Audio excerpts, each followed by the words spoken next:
Assalamualaikum warahmatullahi wabarakatuh. Selamat pagi adik-adik. Perkenalkan, nama saya Iksan, panggil aja Bang Iksan. Pada kesempatan kali ini saya diamanahkan untuk memberikan materi ilmu pengetahuan alam atau IPA mengenai makhluk hidup dan makhluk tak hidup atau benda mati. Di tempat tinggal adik-adik di lingkungan sekitar, di sekolah, di rumah, ataupun di tempat bermain, terdapat dua komponen utama yang menyusun lingkungan sekitar kita, yaitu yang pertama makhluk hidup dan yang kedua makhluk tak hidup atau benda mati. Kita sudah mengetahui apa makhluk hidup itu, apa benda mati itu. Namun pada kesempatan kali ini Bang Iksan akan ngejelasin lebih dalam lagi, lebih jelas lagi. Makhluk hidup merupakan organisme yang menunjukkan tanda-tanda kehidupan, dan makhluk hidup ini memiliki sel dan juga jaringan, baik bersel satu ataupun bersel banyak. Kemudian, makhluk tak hidup atau benda mati berarti kebalikannya dari makhluk hidup. Benda mati ini tidak menunjukkan tanda-tanda kehidupan, seperti bergerak, berlari, bernafas, dan sebagainya.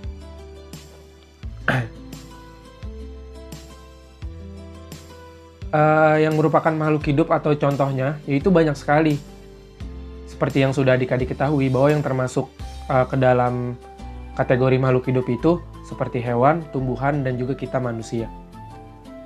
Makhluk hidup memiliki ciri-ciri memerlukan makanan dan minuman, dapat bergerak, bernafas, mengalami pertumbuhan, dan melakukan perkembangbiakan, serta makhluk hidup juga peka terhadap perangsang atau sentuhan dari luar.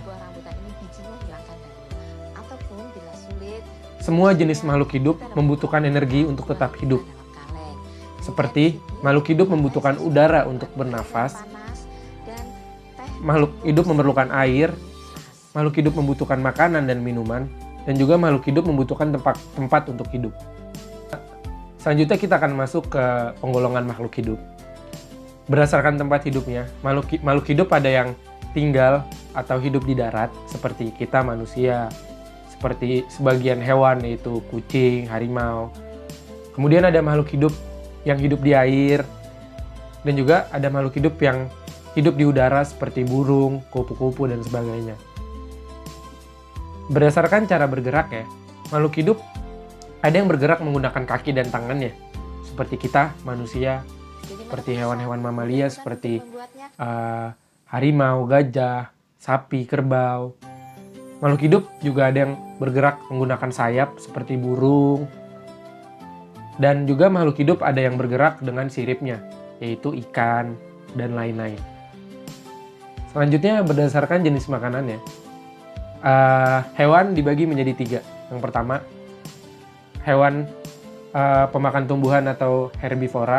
Hewan ini seperti sapi, kerbau, kambing, dan masih banyak lagi. Selanjutnya hewan pemakan daging atau karnivora seperti harimau dan buaya.